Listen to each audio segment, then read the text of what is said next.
y también en el Poder Ejecutivo, es importante que nuestro futuro presidente tenga un diagnóstico cabal de lo que está pasando a nivel del territorio nacional referente al impacto socioambiental del sistema productivo que lleva casi 50 años en nuestro país.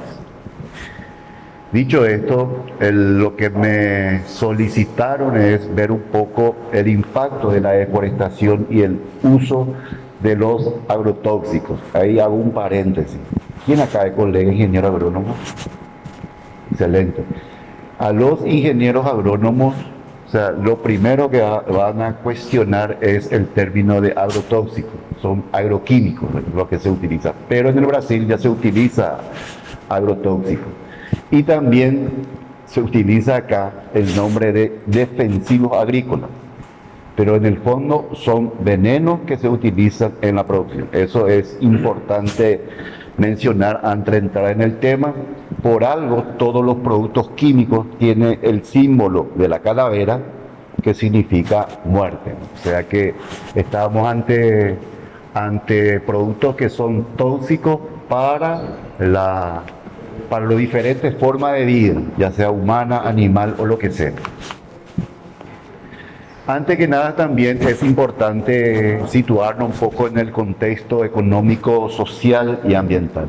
Yo repartí un resumen, por eso no voy a seguir estrictamente lo que dice, eso ustedes tienen, en base a eso pueden generar sus preguntas.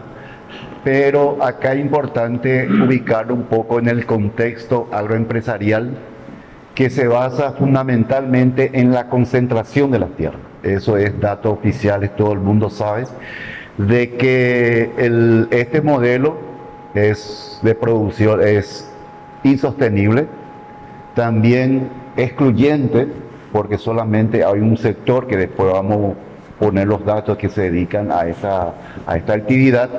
Y por supuesto eso lo hace a expensas de nuestros bienes comunes naturales o los recursos naturales.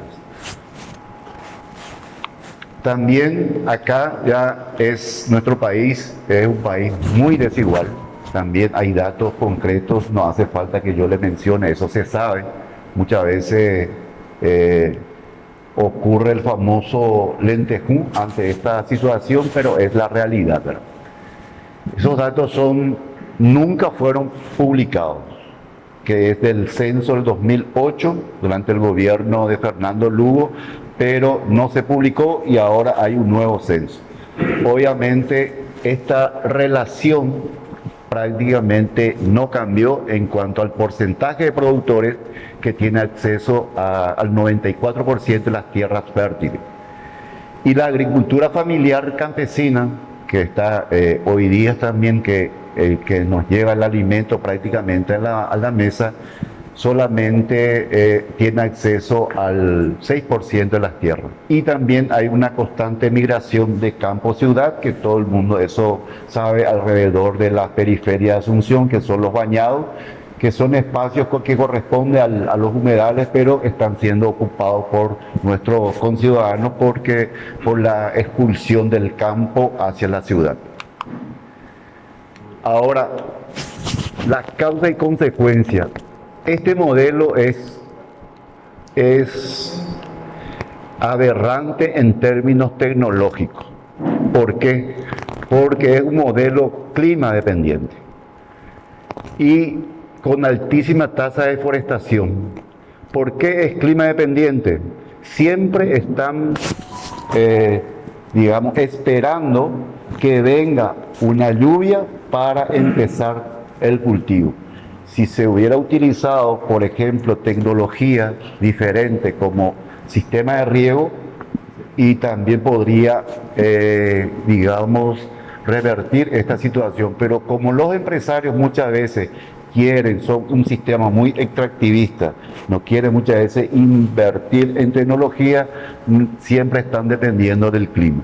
Y la tasa de deforestación, justamente, más adelante vamos a ver el porcentaje de deforestación según la información oficial del Infona que nos pueden pasar. Y también el uso extensivo de plaguicidas y fertilizantes químicos. Los plaguicidas O sea, todo lo que termina en sida es muerte, por definición, plaguicida. Por eso hay insecticida, fungicida, herbicida. O sea, todo lo que termina en sida es muerte. Para matar plagas, para matar hongos, para matar, por ejemplo, acá le llamamos nosotros técnicamente, le llamamos maleza, maleza.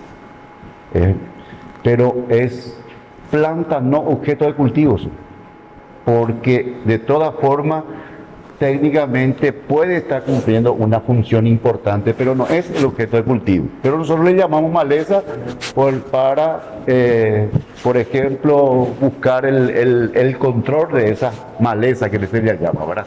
Entonces, existen diferentes tipos de plaguicidas.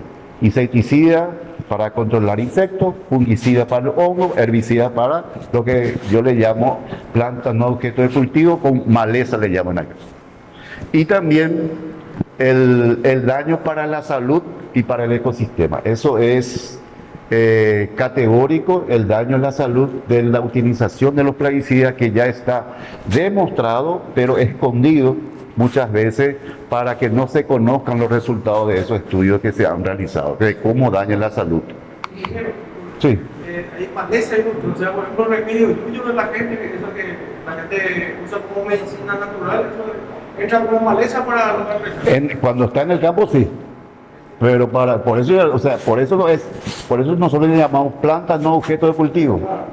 Pero para el concepto normal de mi colega el ingeniero agrónomo, eso es maleza. Y hay que usar herbicida para controlarlo. Pero también, por eso yo decía que cumplen otra función, ¿verdad?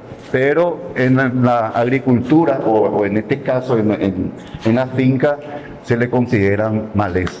¿Por qué el modelo es insostenible? Si nosotros vemos, por ejemplo, la sostenibilidad, tiene que existir un equilibrio entre la parte social, económica y la parte ambiental. Sabemos que este modelo hay una exclusión social, hay migración y provoca enfermedades. O sea que en la parte social ya existe un desequilibrio. Hay pobreza en la mayoría de la población. Según los datos estadísticos se sabe eso, que en el sector rural hay muchísima pobreza, y en el ambiente alta deforestación, contaminación de aire, agua, aumento de emisiones y empobrecimiento del suelo.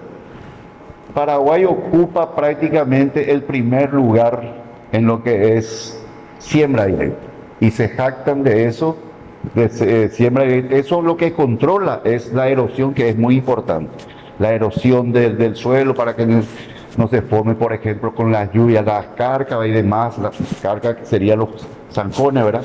Pero al mismo tiempo está evitando otro tipo de cosas. Cuando nosotros hacemos visita de campo, te muestra las bondades de la siembra directa, que yo no digo que está mal, pero no es lo único que se tiene que hacer.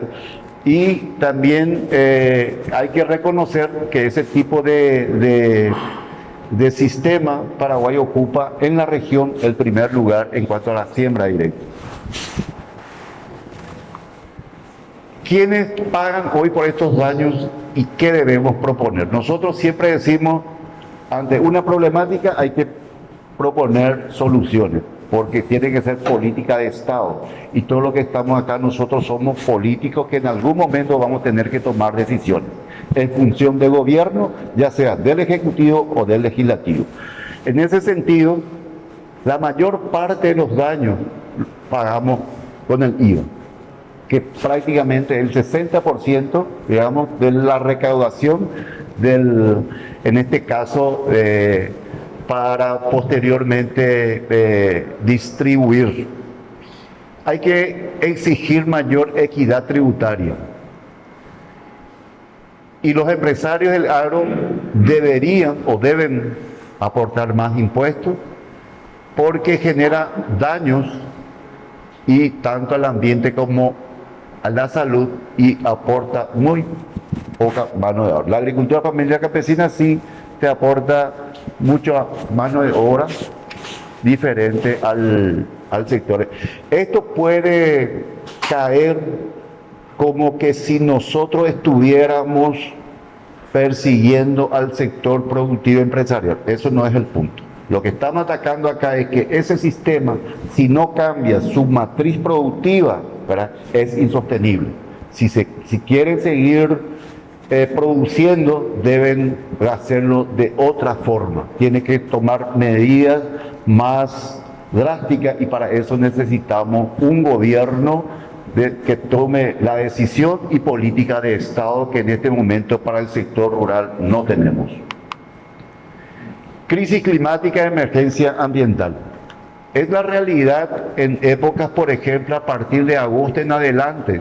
Siempre estamos con el tema de la sequía, de la quema, y todo eso hace que lo que estábamos diciendo anteriormente, de que justamente la producción es clima dependiente. Esto ocurre en el Chaco paraguayo y también en la región oriental, donde hay mucha sequía y focos de incendios que muchas veces llegan hasta la capital de la República. Nosotros muchas veces ni siquiera se puede respirar y eso es justamente la contaminación que genera, porque está ingresando en nuestros organismos y ahí nuestro sistema de defensa puede ser débil y ni siquiera se puede muchas veces respirar, y cuando uno está transitando por la costanera o por cualquier lugar de la ciudad, o sea que ya llega en la capital el efecto, digamos, de esta crisis ambiental.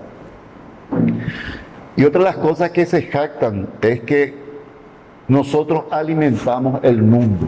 Ese es ¿cómo diría?, la mercadería que se quiere vender. Un país pequeño que ni siquiera puede alimentar a su población no puede jactarse de que estamos alimentando el mundo. Lo que produce es materia prima. Ninguno de nosotros se va al supermercado a buscar un kilo de soja.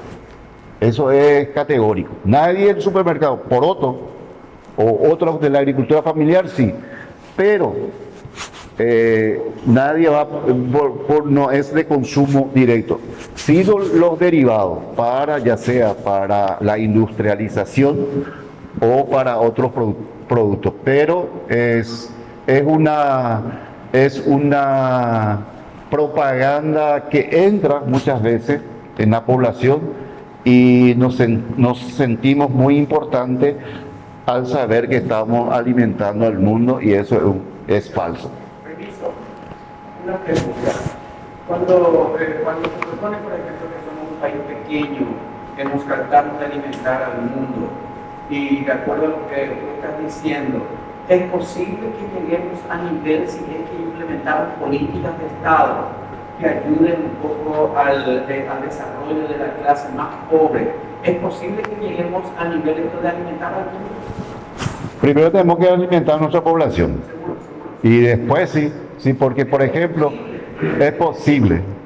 Paraguay es uno de los primeros en el mercado orgánico, azúcar orgánica, por ejemplo, nosotros estuvimos en un primer lugar. O sea que es posible de forma sostenible, sustentable esa producción. Cuando es caña de azúcar, involucra a mucho más familias que los productores de soja, por ejemplo. O sea, y se industrializa, hay mano de obra en toda la cadena productiva, se industrializa y se vende el producto. Es posible. También al mismo tiempo hay otros rubros que se está exportando, pero fruto de la agricultura familiar, campesina, sin utilizar los famosos plaguicidas, que es lo que nosotros estamos viendo. Se debería, en un proceso, utilizar menos con lo que se llaman buenas prácticas, respetando todas las normas ambientales, ¿verdad?, para producir. Lo que pasa es que acá no se respeta eso y por eso es que tenemos este tipo de conflictos socioambientales en el país.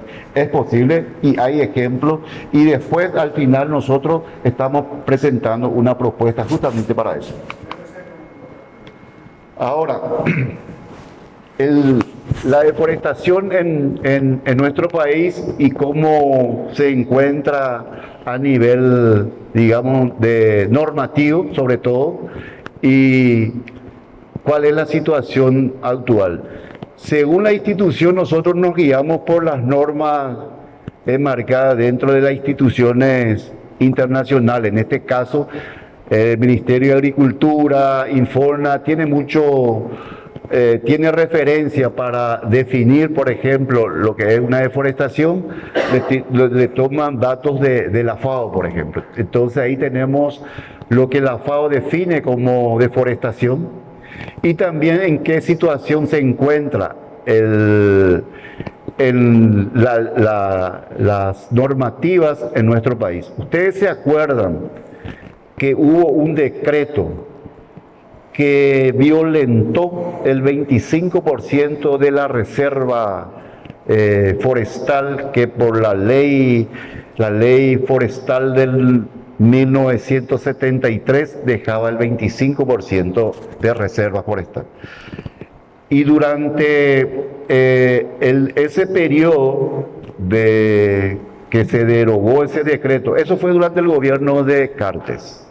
Y en el Chaco, la reserva forestal del 25% se arrasó con eso.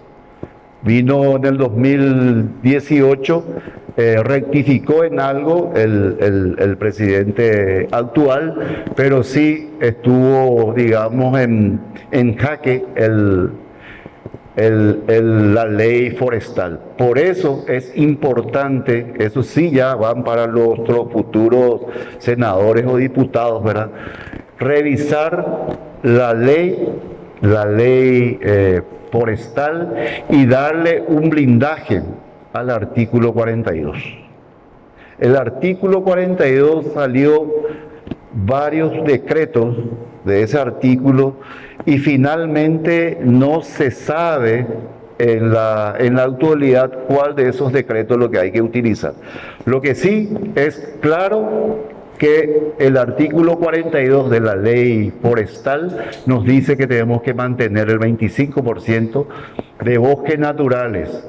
El problema es que cada sector define bosques forestales de acuerdo a su interés. Entonces, ahí tenemos que tener una única definición para que no haya ningún tipo de confusión al respecto. Sí. Habría que acabar con esa parte porque el 25%, hay gente que dice que también la franja del uso de agua entra dentro del 25%. O sea que se puede deforestar todo el resto de cada franja. No. No. Sí. Para meter ese. Por eso yo sigo siempre, si nosotros no tenemos una ley de ordenamiento territorial muy actualizada, de hecho lo tenemos, que sea moderno, todo esto vamos a poder poner pedazos de ladrillo frente al camino de esta gente. Porque eso no va a permitir a nosotros cambiamos el paradigma de la producción económica dentro del país. Porque si no cambiamos ese paradigma y continuamos con esta cuestión, no vamos a ningún lado. Entonces, si vamos a dedicarnos a modificar estas pequeñas leyes, no nos van a servir, necesitamos esa ley madre, que es el ordenamiento territorial. Y a partir de eso, empezar. Eso es lo que estuvimos trabajando con algunos compañeros, los candidatos a diputados, para estamos casi en la misma línea. Por eso sí, ordenamiento territorial. Sí. Hay un proyecto de ley que hay que aprobar, nomás no se tienen nomás los números, por eso no se aprueba. Que hay un proyecto de ordenamiento territorial que está durmiendo el sueño de los justos ahí, pero no se tiene el artículo 23. Es el problema principal. ¿Ustedes saben cuál es el artículo 23? La mayoría 23 votos. Es el artículo 23. Claro, por eso no se presentó todavía, porque si se presenta se va a rechazar, porque afecta a muchísimos intereses. Ahora bien, también está vigente en la región oriental la famosa ley de deforestación cero. O sea, en cuanto a normativa existe, la aplicación ahí es donde estamos fallando hasta el momento. También lo que se pone en debate es qué parte de la deforestación es legal y qué parte es ilegal. Y como no existe en el Chaco una normativa que regule, que prohíba, que ponga freno a la deforestación, estamos frente a un proceso de desertificación del Chaco, del semiárido chaqueño. Y eso es grave. Ustedes saben cómo se forman los médanos. Hoy día, por ejemplo, ustedes escucharán, si es que no están en el tema, que el médano no se toca. O sea, ¿por qué? Porque hay un proyecto de ley en la Cámara de Senadores que se tienen que tratar sobre el médano del Chaco. El médano del Chaco es un parque nacional que tiene muestra representativa y que es de importancia global, que pasa, creo que tiene 514.000 hectáreas. Ahora, con modificar un artículo o dos artículos de la ley, se va a permitir la prospección, exploración y explotación de hidrocarburos.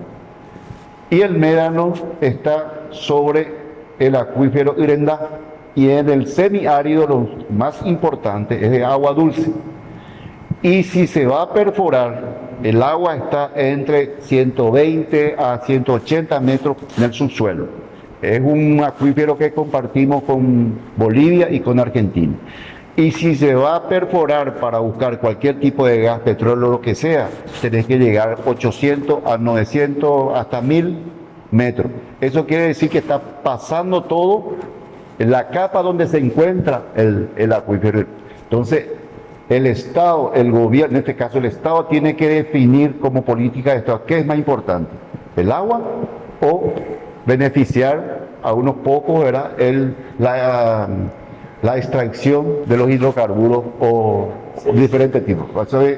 Eso en este momento se está discutiendo en el Senado. Entonces, sobre el médano, por ejemplo, es el semiárido, es una de las formaciones más recientes, más nuevas, ¿sí? El agua, el tema del río Paraguay, sobre eso me dio un profesor de la Universidad Federal del Río de Janeiro.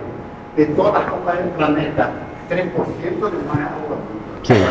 Están los ríos, las napas freáticas, etcétera, de los cuales ya tenemos contaminados 50% por el tipo de desarrollo no sostenible.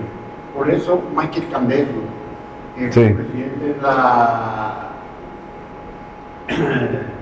nuestros organismos internacionales, dijo que para el 2030 el acceso al agua potable va a dejar de ser un derecho humano sustantivo, porque todas las aguas han tenido que utilizarlo para poder potabilizarlo. Entonces, 3% de los países, hay que cuidarlo. Sí, sí, eso sería interesante acceder a esa información, Iger, le voy a agradecer. A lo que voy es lo siguiente: si vos le sacás la cobertura de bosque en el semiárido, donde hay poca lluvia, con la erosión eólica, la velocidad del viento aumenta y se va llenando de dunas, de médanos, de arena, porque el régimen de lluvia y le está sacando la cobertura principal, y es aberrante el concepto técnico que se tiene del semiárido. Dice campo sucio, no es campo sucio, es bosque en formación. Sí. Señor,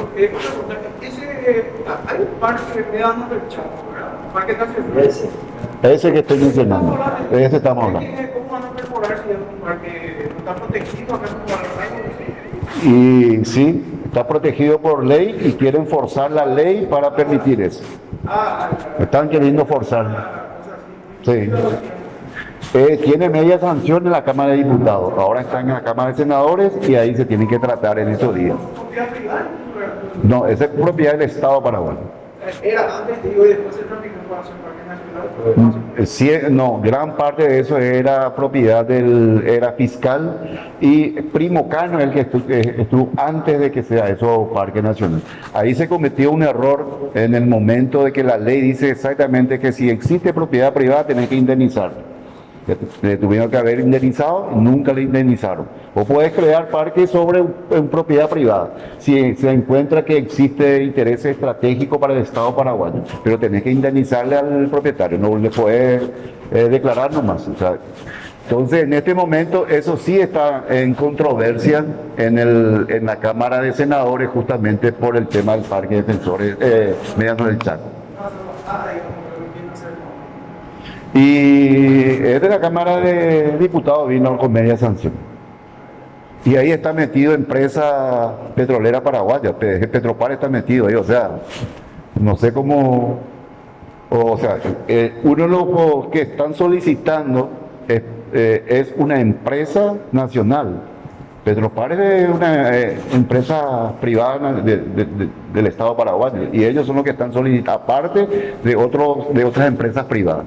Es un poco el proceso de deforestación o cambio de uso que se dio en Paraguay. Voy un poco más rápido. Cómo estuvimos nosotros al inicio y en 2018 y en la actualidad hay más deforestación en ese sentido. Se estima de que cerca de 258.000 hectáreas por año en el Chaco se está quedando sin bosque, ¿verdad? Y entramos en lo que es las pulverizaciones masivas con agrotóxicos. O sea, vimos primeramente el sistema insostenible de la producción en nuestro país. Primero tiene que ver con el cambio de uso, con la deforestación, ya sea para agricultura extensiva o para ganadería. Lo bueno que tenemos que tener, y creo que eso es importante que manejen los que van a tomar la decisión a partir del 15 de agosto, y esperemos que sea nuestro compañero Euclides, es que tiene que existir una trazabilidad para los ganaderos. Ellos no quieren la trazabilidad. ¿Qué significa trazabilidad? El que está comiendo, porque la mayoría de la carne es para exportación. Ponerle un europeo quiere comer un asado, un filete. Se pone en su mesa y él o ella tiene que saber de dónde está viniendo, ¿verdad?, esa carne que va a consumir. Si se produjo acá sin violar ninguna normativas ambientales, eso tiene que estar todo registrado, todo monitoreado, y como existe una alta conciencia ambiental, ¿verdad?, los consumidores exigen esa trazabilidad. Y nosotros tenemos que también como gobierno exigir que tiene que haber una trazabilidad. No es que uno tiene que estar en contra de la producción, pero sí con criterio de sostenibilidad, con criterio ecológico, no como lo estamos haciendo ahora. Mencionamos nosotros que la matriz productiva es insostenible. Eso quiere decir que hay que cambiar la matriz de producción. Sí, la trazabilidad, sí. Esto es grave, porque nuestro país se está exponiendo ya otra vez para cualquier sanción a nivel internacional. O sea, hay un informe y ya por la ONU, taxativamente así dicen, de que las pulverizaciones masivas con agrotóxicos, utiliza la ONU, en la región ha tenido graves impactos en las condiciones de vida de las víctimas, de su salud y su medio de subsistencia. Uno exhorta al Estado paraguayo, ¿verdad?, para sancionar a los responsables de la muerte del agricultor, y ordenó al Estado a llevar a cabo una investigación efectiva y exhaustiva sobre pulverizaciones con agroquímicos. Y en algún momento va a pedir algún informe si se hizo esta investigación, qué conclusión se llegó, pero este documento oficial llegó al Poder Ejecutivo, se sabe, sobre una denuncia a nivel de la ONU que se llevó justamente por las pulverizaciones masivas en las comunidades campesinas. Ingeniero, nada más que para complementar. desconocía yo esto. ¿Cuándo se produjo la muerte de Rubén Portillo y cuándo llegó la comunicación de la ONU al Estado paraguayo? Aproximadamente. La comunicación llegó aproximadamente en el 2020-21 por ahí. 2021. Sí. Sí. Te voy a dar hoy no está con nosotros una voluntaria que es activista, Romero Pereira, la doctora Romero Pereira, que trabaja en el y ella es voluntaria del Hospital Niños Mártires de Acosteño, que creo que es San Lorenzo. Y como es una persona muy vinculada en inicio transformó en un hospital de élite, de referencia internacional, lo que nos comentó una cantidad de niños con leucemia, cáncer del riñón, y principalmente es una región de Caguazú, donde está jugando con analgésicos sin tratamiento alguno. No saben ya qué hacer, es desesperante. Sí, eso la doctora Leite hizo un estudio con fondos de CONACYT y fue catalogado como subversiva que inventó los datos y no le quisieron más apoyar en su investigación. El doctor Insfran, que trabaja, José Luis Insfran, también tiene un estudio con sus estudiantes y llegó a ese nivel ya. O sea que hay datos de profesionales paraguayos y también de paraguaya, en este caso la doctora Leite, pero hay se quiere desconocer, se le persigue a los que tienen realmente esos datos, ya con estadística y con toma de muestras de años. La problemática socioambiental en nuestro país está institucionalizado. Hay una deficiencia en el control de cumplimiento de las normativas existentes, ¿verdad? El mal uso es lo que se denuncia porque directamente afecta a la salud, afecta al ambiente. Y aunque un recurso natural, un bien, digamos, bienes comunes naturales, está en una propiedad privada, es patrimonio de todo, no es solamente de él, por más que esté en su propiedad. Eso lo establece algunas normativas muy claras, como por ejemplo la Ley de Recursos Hídricos que habla específicamente que el agua, tanto superficial como subterráneo, es del Estado paraguayo y se tiene que priorizar el consumo.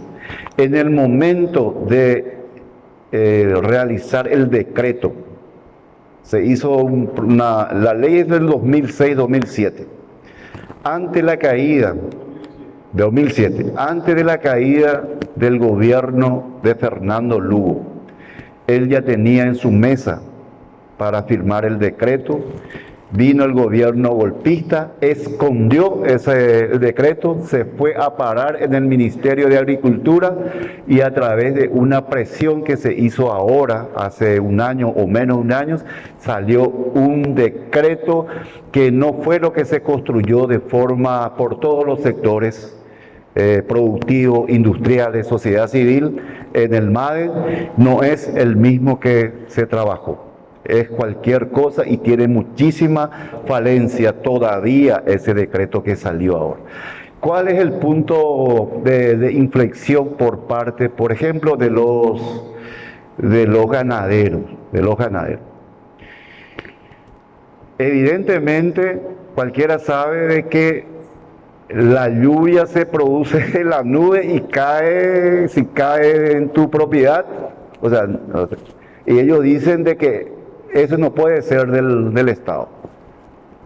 O sea, por ejemplo, el agua que se capta, digamos, a través de la lluvia, eso es del Estado. No importa que caiga, porque él no es dueño de la nube. O sea, donde se está provocando o sea, hay unos conceptos que nosotros tenemos medio Nadie le prohíbe el uso, pero tiene que estar restringido. Y esa restricción es lo que no quiere, no quiere, sí, no se quiere aceptar. Hay una cosa que hay que aclarar. Yo trabajé en el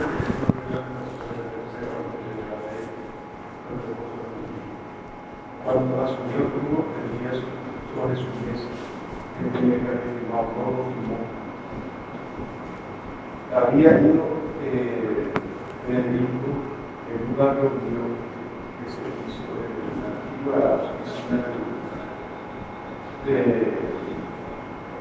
Canal y ahí había que firmar, se comprometieron a que iban a sacar esa o sea, eso no tuvo porque cada gente que me dijo a mí me nota muy y el redactor general de la doctrina el doctor Enrique Sosa es un tipo que capacitado en esa momento. Ese decreto no lo firmó, y el siguiente que nos hizo cuando eso una de las personas con la cual habíamos trabajado mucho sobre esa cuestión fue el ingeniero Unai, que era el secretario de Medio Ambiente de Central, el Gilberto Unai. Sí, el que quiso. El ministro de Medio Ambiente de México. Sí. A querer hacer mi padre, a pesar de que Molina y Carlos se oponen a ese decreto. Sí, le conozco al colega Osnay.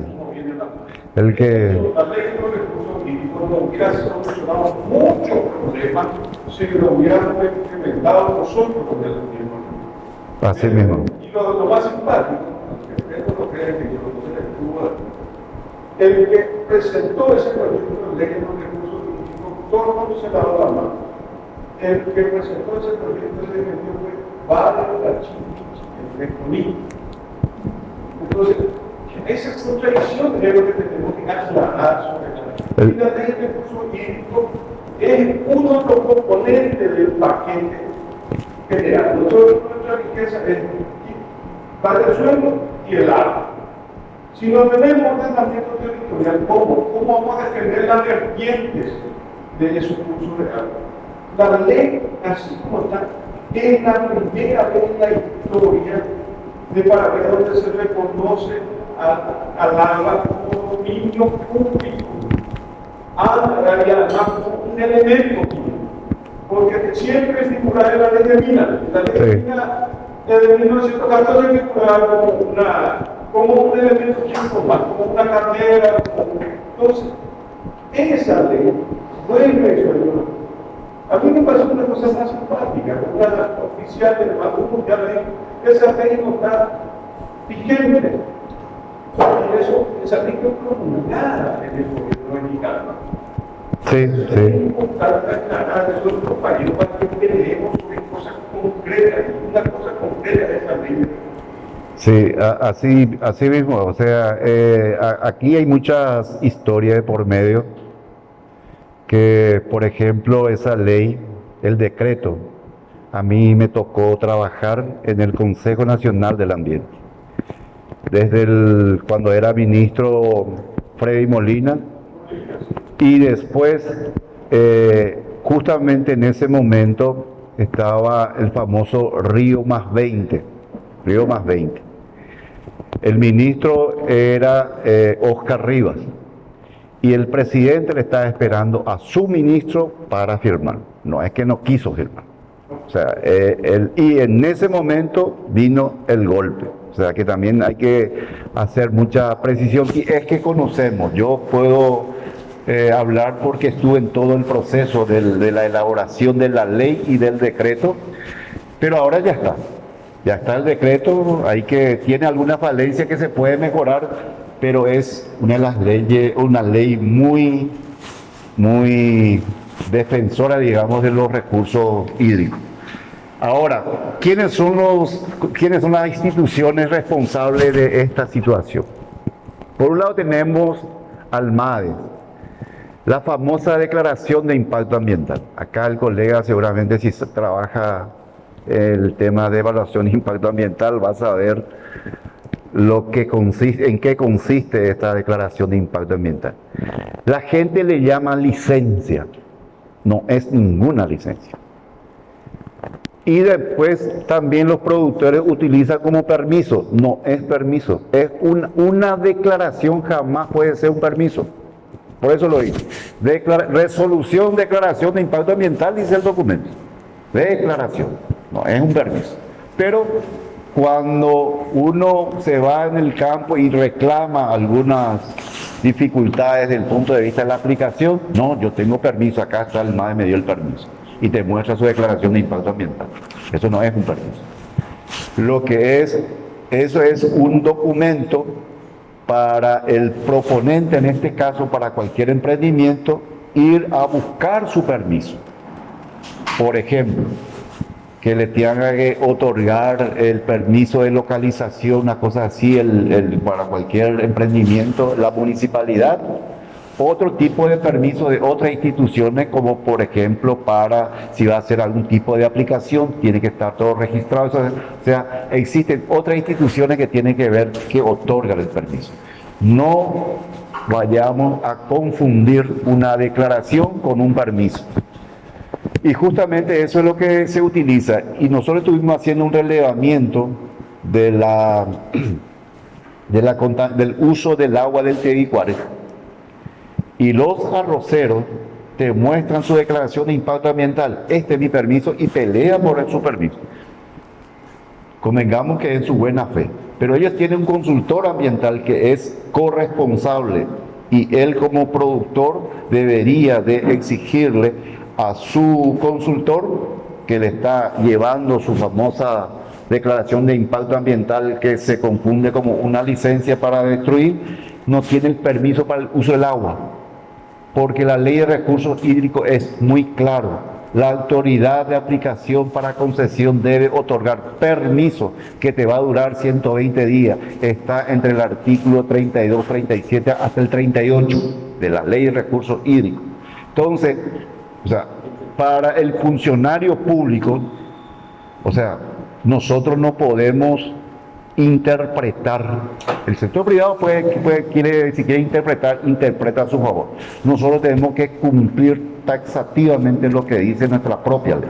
Y si en un artículo te dice que tenés que tener permiso, obviamente el que va a hacer la verificación o la intervención tiene que exigirle el permiso de concesión de agua para el que está utilizando el agua del río o el que está canalizando un humedal. O sea, tiene que tener el permiso. Y si no tiene permiso, no puede realizar esa actividad. Por eso es la institución, en este caso, sí.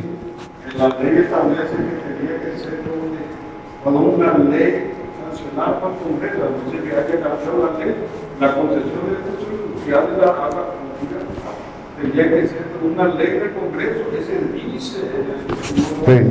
Ningún funcionario puede dar una concesión es un abuso, por eso ellos dejan de lado esa ley y aplican la ley ambiental. Sí. Y la ley ambiental no está para eso. Así mismo. El SENAVE informa, porque son las tres instituciones que tienen que ver con la parte socioambiental del sistema productivo, tiene que ver con el sistema de producción. SENAVE tiene que controlar la obligatoriedad de dejar barreras vivas. Eso es muy fácil. Acá el colega va a saber, dice 5 metros con 2 metros de altura. 5 metros con 5 líneas de Camerún. Ahí ya tenés tus 5 metros. Ni eso hace. Caminos públicos. Eso es la barrera viva. Y la franja de protección es alrededor de lugares comunitarios, escuelas, caminos. Y también se tiene que verificar y regular las pulverizaciones terrestres y aéreas.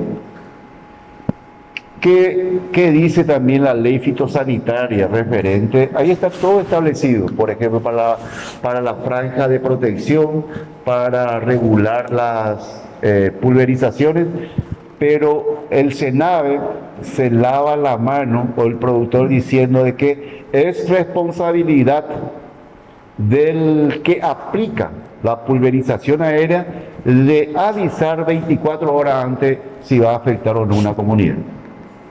Entonces ahí hace el del Pilato. Y SENAVE en este momento, y eso sí es importante para los futuros legisladores, hay que modificar la ley fitosanitaria. Eso solamente le beneficia a los grandes productores y le perjudica a los pequeños productores. Y ellos son conscientes, el SENAVE mismo dice eso. Entonces hay que modificar esa ley, porque la ley es fitosanitaria. O sea, la vida del ser humano vale muy poco ahí. Pero sí hay que controlar la producción, hay que controlar la maleza, hay que aplicar defensivos agrícolas, como dicen los colegas. Entonces, SENAVE es una institución, es una de las instituciones que más profesionales de primer nivel tiene, mucho más que el Ministerio de Agricultura.